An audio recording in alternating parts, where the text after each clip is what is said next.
السلام علیکم ناظرین، بین الاقوامی خبروں کے بلیٹن احوال عالم میں آپ کا خیر مقدم ہے۔ میں ہوں نیہا۔ سب سے پہلے پیش ہیں احوال عالم کی سرخیاں۔ اسرائیل نے غزہ پٹی پر کیا فضائی حملہ، راکٹ داغے جانے کے بعد حماس کے ٹھکانوں کو نشانہ بنانے کا کیا دعویٰ۔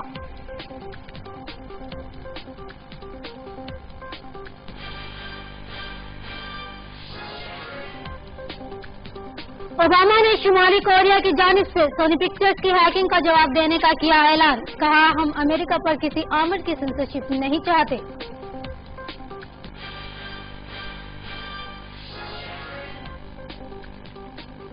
ترک حکومت نے فتح اللہ گولن کے گرفتاری وارنٹ جاری کر دیے، مسلمان عالم پر بدعنوانی میں ملوث ہونے کا لگایا الزام۔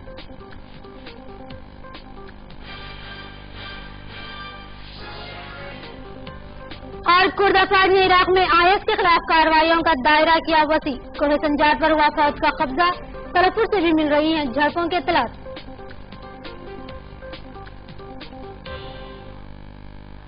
اور اب پیش ہے احوال عالم کی تفصیل۔ اسرائیلی فضائیہ نے صبح سویرے غزہ پٹی میں حماس کے ٹھکانوں پر تازہ کارروائی کی ہے۔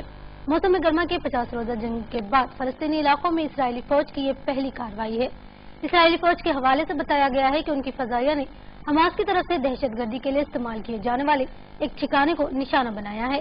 اسرائیلی دفاعی افواج کے ترجمان لیفٹیننٹ کرنل پیٹر لیرن نے کہا ہے کہ یہ کارروائی حماس کی طرف سے جنوبی اسرائیل میں کیے گئے ایک راکٹ حملے کے جواب میں کی گئی ہے۔ اس راکٹ حملے میں کوئی جانی نقصان نہیں ہوا تھا۔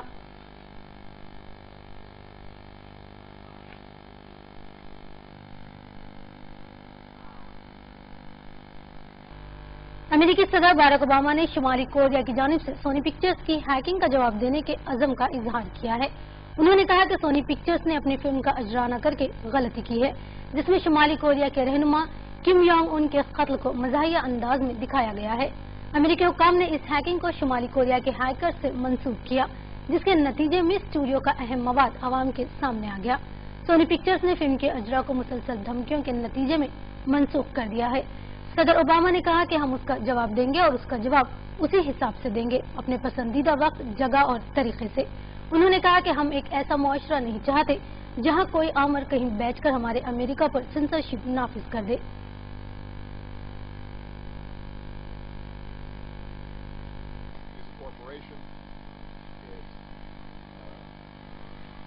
Suffered significant damage. There were threats against its employees. I am sympathetic to the concerns that they faced. Having said all that, yes, I think they made a mistake. We cannot have a society in which some dictator someplace can start imposing censorship here in the United States. They caused a lot of damage, and we will respond. ترک حکومت نے امریکہ میں مقیم مسلمان عالم فتح اللہ گولن کے warrant گرفتاری جاری کر دیے ہیں۔ اس بارے میں ایک خبر آج ترکی کے سرکاری میڈیا پر نشر کی گئی۔ فتح اللہ گولن پر الزام ہے کہ وہ صدر رجب طیب اردگان کی حکومت کا تختہ الٹنا چاہتے ہیں۔ 1999 میں خود ساختہ جلا وطنی اختیار کرنے والے گولن کا گزشتہ ایک برس سے ترک صدر کے ساتھ تنازع چلا آ رہا ہے۔ ترک حکم کا الزام ہے کہ گزشتہ برس اردگان حکومت کے منظر عام پر آنے والے بدعنوانی اسکینڈل کے پیچھے فتح اللہ گولن کا ہاتھ ہے، جبکہ گولن اس کی تردید کرتے ہیں۔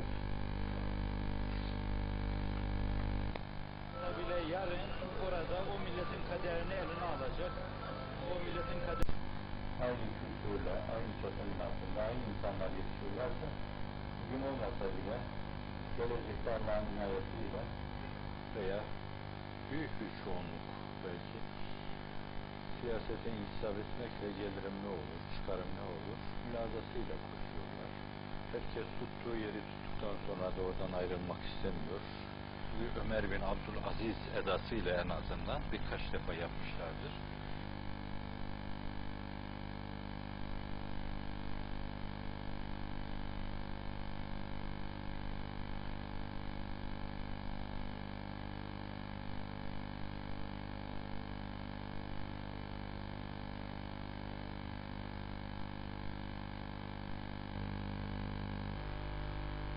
عدالت نے کل ایک مخالف حکومت اخبار کے ایڈیٹر کی رہائی کا حکم جاری کیا، لیکن ملک کے قومی ٹیلی ویژن نیٹ ورک کے سربراہ کی تحویل میں مزید اضافہ کر دیا۔ ترکی میں میڈیا پر پابندیوں کی وجہ سے یورپی یونین کے ساتھ اس ملک کے تعلقات کشیدہ ہو گئے ہیں۔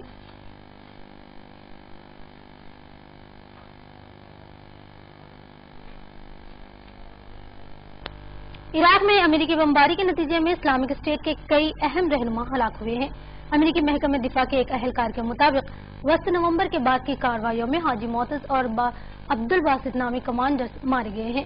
کہا جاتا ہے کہ معتز IS کے سربراہ ابو بکر البغدادی کے نائب تھے، جبکہ عبدالباسط شدت پسند گروہ کی عراق میں جاری مسلح کارروائیوں کی نگرانی پر مامور تھے۔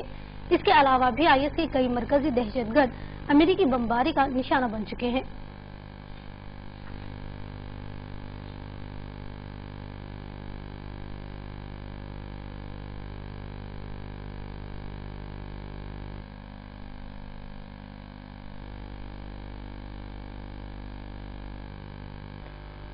امریکہ نے مزید 1300 فوجی عراق بھیجنے کا اعلان کیا ہے۔ پینٹاگون کے مطابق یہ فوجی عراقی دستوں کو تربیت، مشاورت اور تعاون فراہم کریں گے اور یہ جنوری کے اواخر سے اپنی ذمہ داریاں سنبھالیں گے۔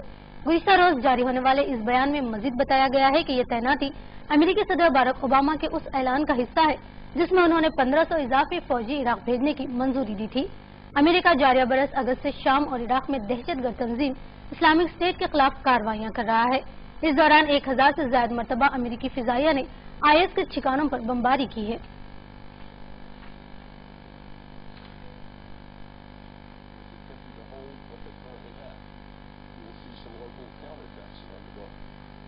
There will be challenges down the road that will require patience.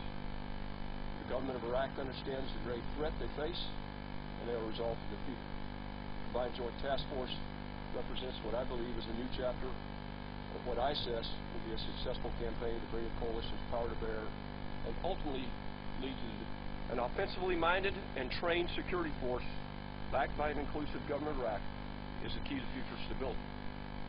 As you know, we have been authorizing additional 1,500 U.S. personnel.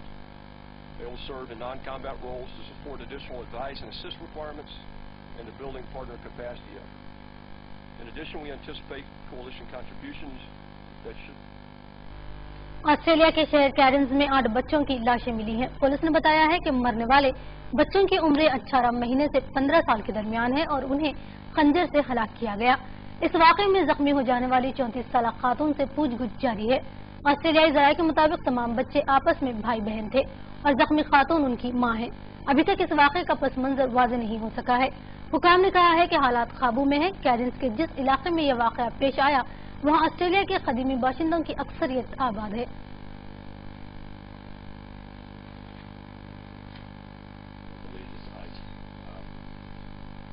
Said the siege was locked down, and that maybe I believe between 18 months and 15 years of age.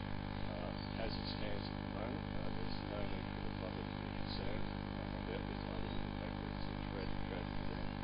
The situation is well controlled. There's no immediate concern. ہسپانوی دارالحکومت Madrid میں آج ایک کاروباری شخص نے gas کے سلنڈروں سے لیس اپنی گاڑی حکمران جماعت کے ہیڈ کوارٹرز کی عمارت سے ٹکرا دی۔ اس کے ساتھ ہی دارالحکومت میں سیکورٹی سخت کر دی گئی ہے۔ حکام نے درجنوں پولیس کی گاڑیوں کی مدد سے متاثرہ عمارت کو گھیرے میں لے رکھا ہے اور بم اسکواڈ کا عملہ بھی علاقے کی جانچ پڑتال میں مصروف ہے۔ اس واقعے میں کوئی ہلاک یا زخمی نہیں ہوا۔ حکام نے بتایا کہ گاڑی کا ڈرائیور ایک ہسپانوی بزنس مین ہے جو اپنے کاروبار میں کافی نقصان اٹھا چکا ہے۔ یہ شخص اس وقت زیر حراست ہے۔